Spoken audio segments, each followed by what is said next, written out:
You're listening to episode 82 of Financial Confidence.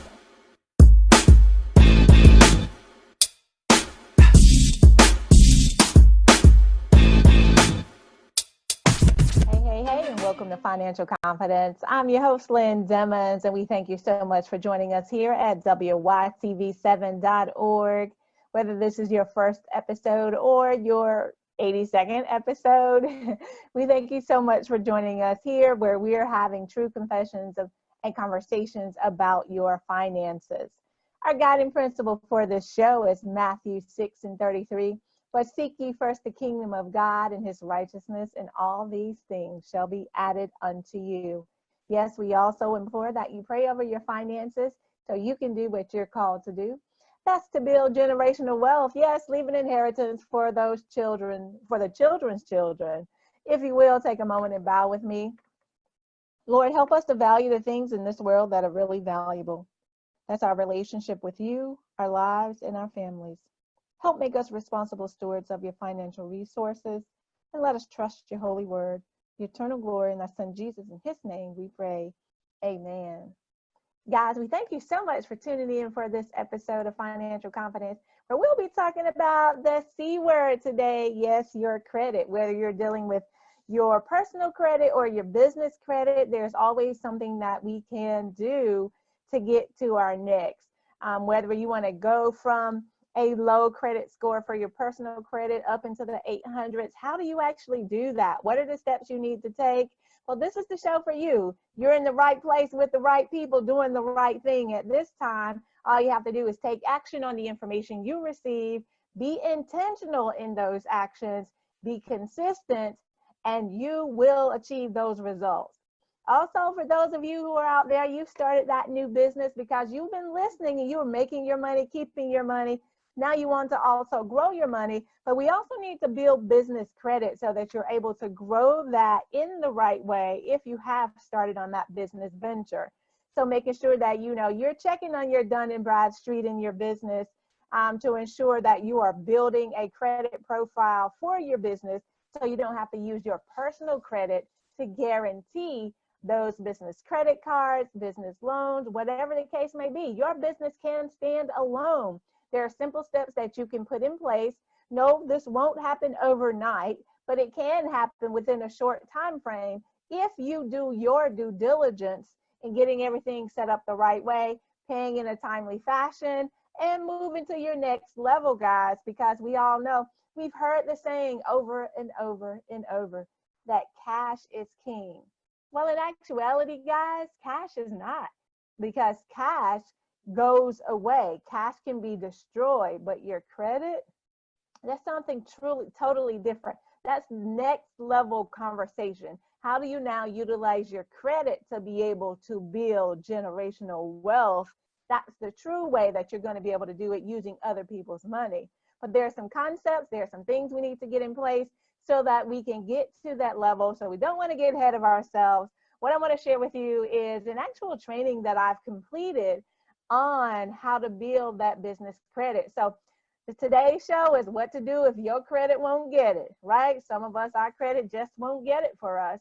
How do we now get it to the point where it can and will put us in that next level position? All right, get that pen and paper, guys. This is guaranteed to be an informative session today. Interest. So that your credit can limit your life in different ways. However, as I stated earlier, it is never too late, right, to work on improving your credit. So poor credit can hinder you from getting credit cards, from renting apartments, from starting phone services in many cases, buying life insurance. Yeah, I said it, buying life insurance. Their poor credit can stop you from doing that. And we mentioned getting a job. So guys, there's so many different ways that it can impact your life beyond what Big Mama and them told us how credit impacts our life.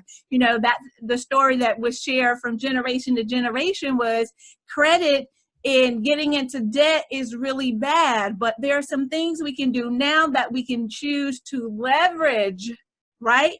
leveraging other people's money, leveraging your credit to be able to do things differently in your financial life that I'm going to share with you today. So how do you know? Right? That's the question on the table. How do you know if you have bad credit? First and foremost, you don't know until you look and know where you're starting, right? So definitely, first and foremost, the number one thing you need to do is go pull your credit report. All right. If you have not done that, maybe you haven't done that in a while. You've done it before, but you haven't done that in a while. Please do that. This is something that should be a priority, a non-negotiable, a must once a year to pull your credit report. What we do in our family is at the beginning of the year, we take the time out to pull, because there's a free annual credit report out there, right? That we all know about, to actually pull it over so we can see what information has been reported by each of the different credit reporting bureaus. And there are 3, right?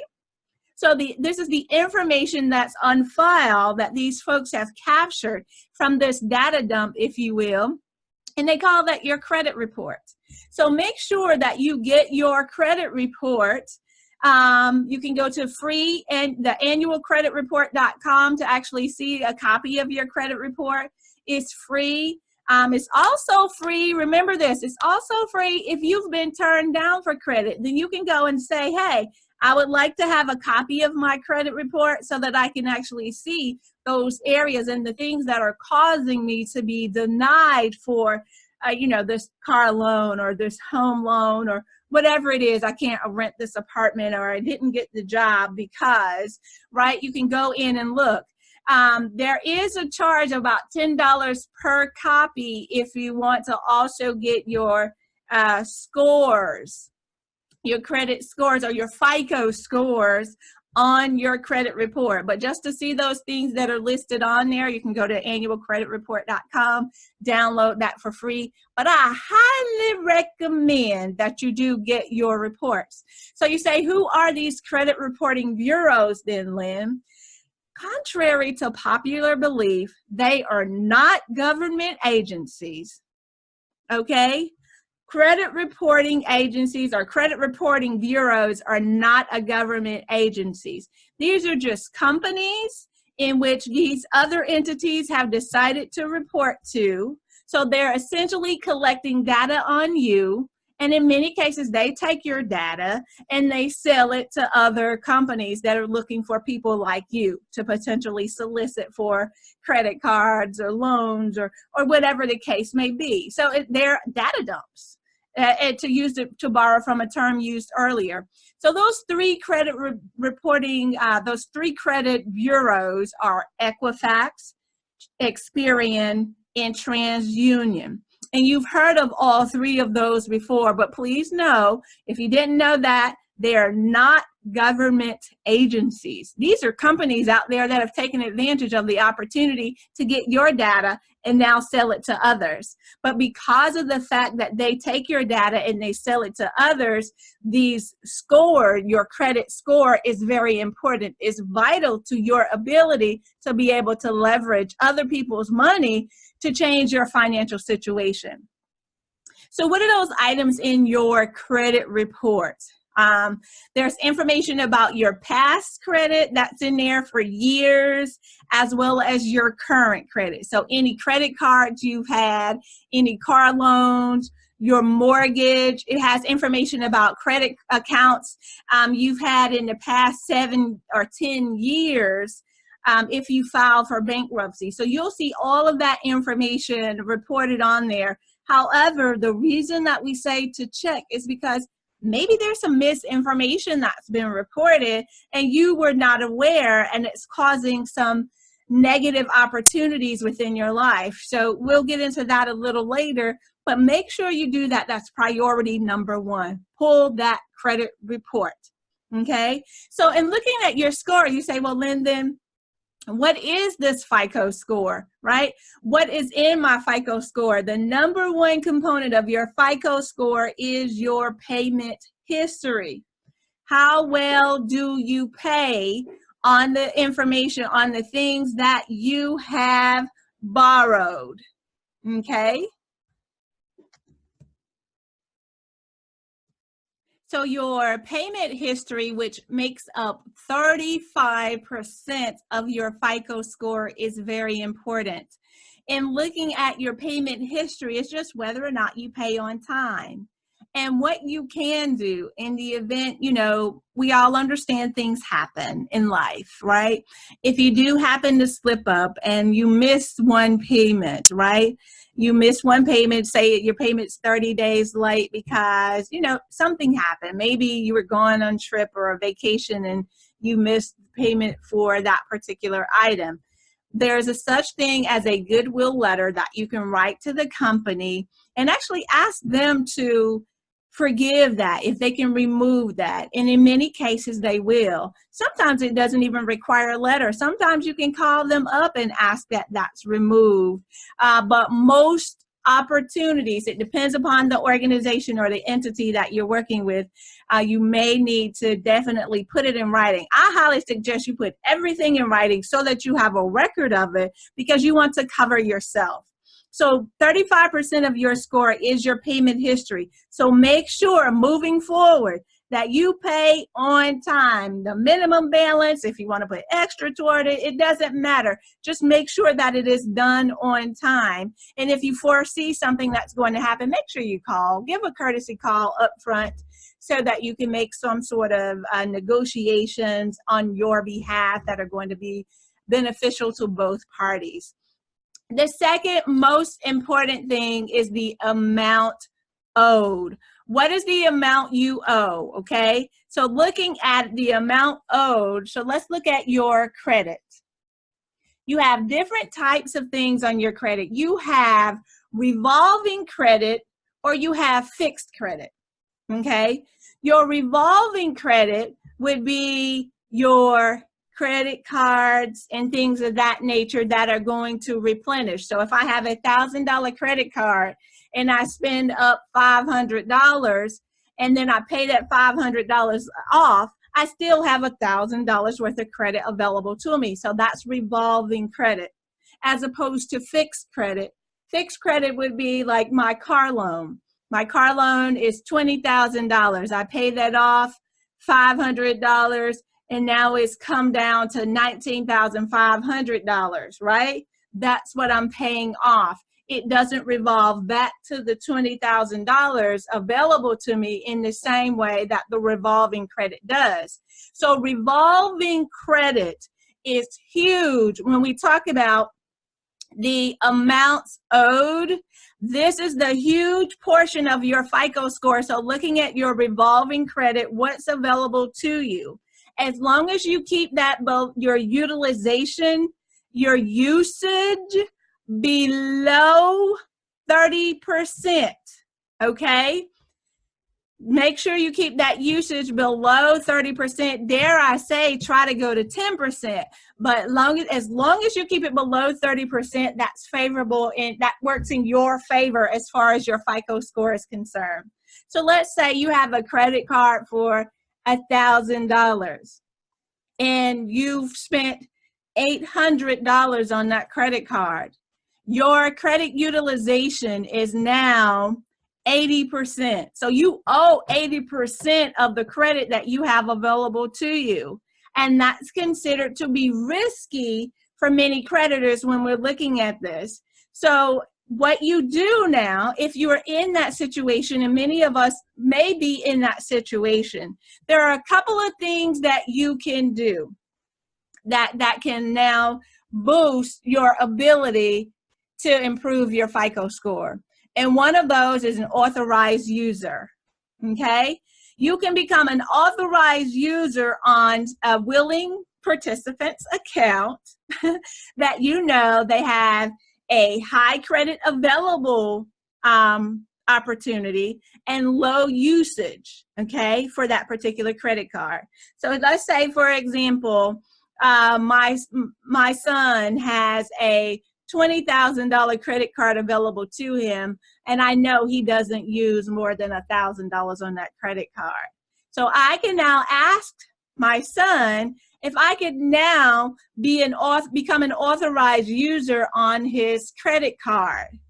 Now, what the beauty of this is and what the benefit is for both parties is for the end user, for the original credit card owner, okay, say my son in this example.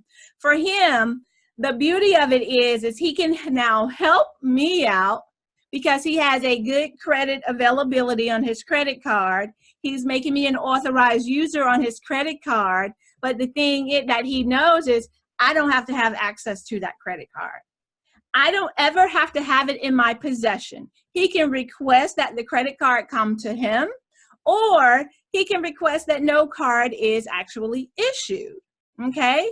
Then that way he knows that he's doing something good. He's doing a goodwill offering, if you will, helping me out in that arena. And then he also knows that the credit utilization is not going to go up because of anything that I've done. And he also knows that he will not be impacted by what I have going on in my situation. So that's the beauty of it. And make sure that that is also shared, that you do not impact the credit of the individual in whom you are requesting this assistance from, okay? So your credit score, your credit history does not connect to that individual, that other person who has made you an authorized user. So that's something quick and simple that you can do. Find someone who has good credit.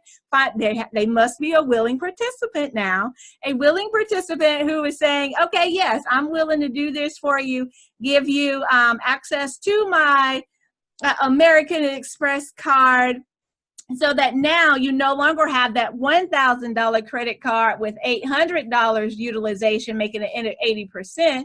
You now have $21,000, right, available to you so that you can have a lower amount owed, right, percentage owed in the credit that's available to you.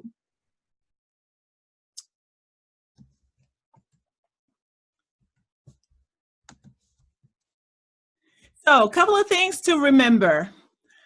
Very important when it comes to your credit. If you've been denied credit in the past 60 days or less, you can get a free copy of your credit report. So don't forget that.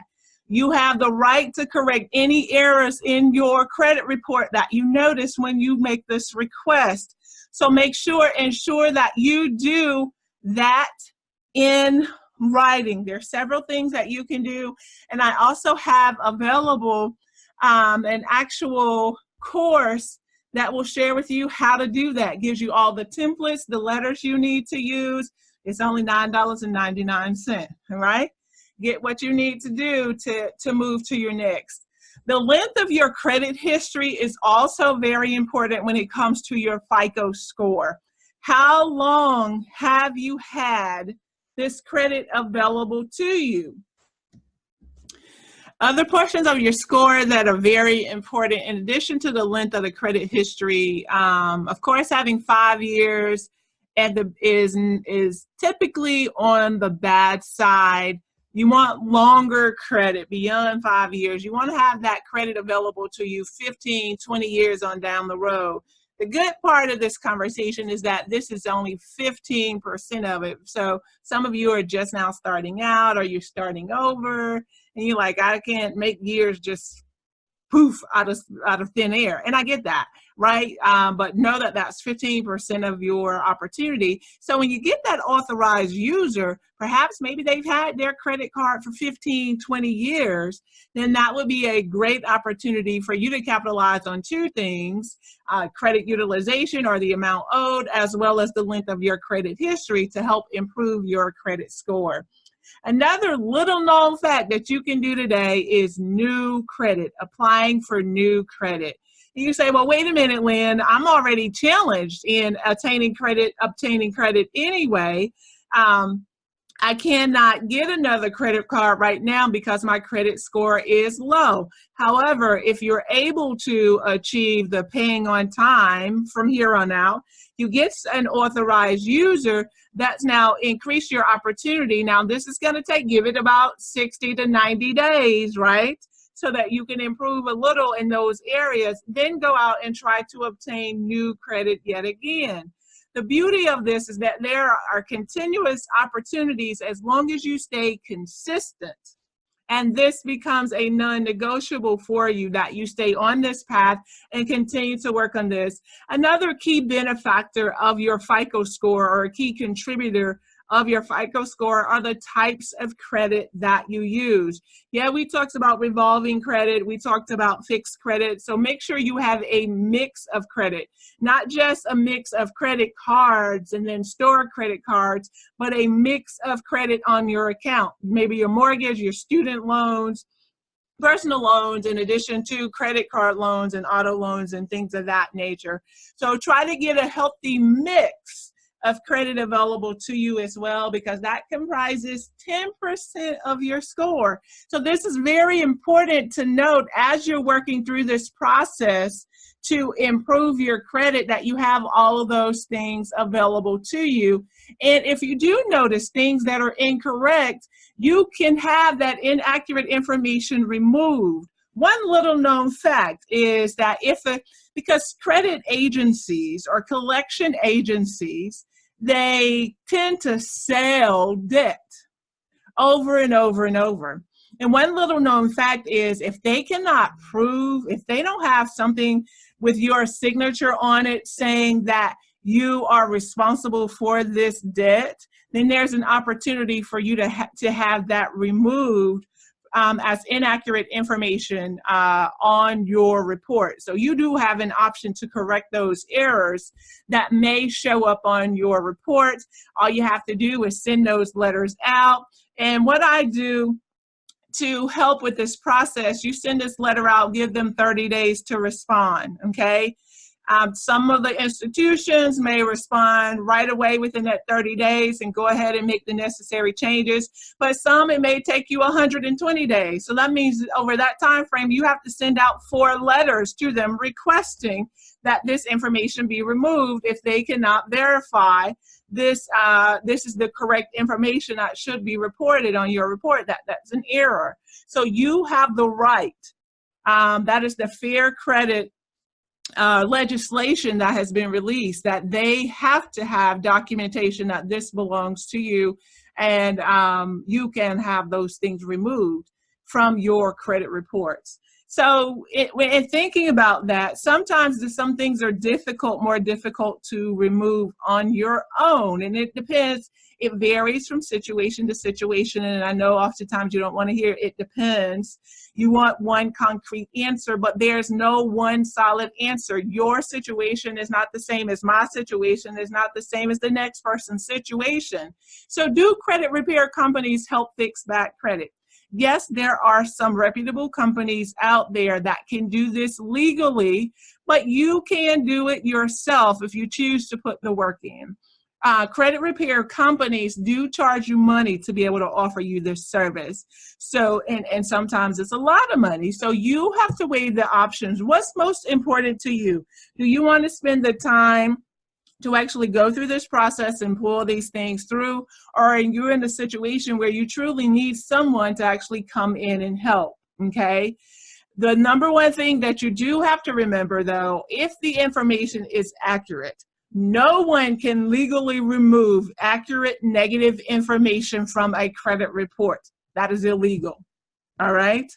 And if you decide to work with a company, make sure that you're researching the company, that they're a reputable company that's going to have your best interest at heart as far as providing the services to you. Because it's your money, guys. You save it, you spend it, you protect it. You make your money, you keep your money, you grow your money so you can do what you're called to do. That's the whole result. So when you plan out your credit makeover, these are the steps, these are the things that you should follow suit on. First and foremost, and we said this at the very beginning, make sure you receive a copy, that you get the copy of your credit reports. There are 3 from Equifax, Experian, and TransUnion. You can get one comprehensive report. You're going to have to pay for that, or you can request your free reports, but your FICO scores will not be available on those. So make sure that you get those reports. I highly recommend that you get the comprehensive report with all 3 so that you can look at it. You say, Lynn, why? Because you could have a very different credit score on each one of those. You could have a 700 on Experian, a 600 on TransUnion, and then a 650 with Equifax. And you say, well, why in the world does that happen? It's because different companies report to different bureaus. And that's the reason that I suggest and highly recommend that you get all 3. Because it depends on the organization that you're going to, that you're seeking capital from, or you're seeking the money from. They may only go to TransUnion. And if TransUnion is your lowest score, you want to know what's been reported there that's negatively affecting you, okay? So make sure that you obtain all 3 of those reports so that you can go through this process. And while you're going through, review and understand your credit. Make sure that you review every single line by line, what's on there, and that those things truly belong to you. And dispute any discrepancies. Anything that you see that is inaccurate, that is wrong, that you have no idea as to how that ends up on your credit report, definitely dispute it. Get those letters in so that you can take care of that. Review the different types of credit you have while you're at it, right? Look and see, do I have a great mix of revolving credit versus fixed credit? What do I have available to me? What is my revolving credit line?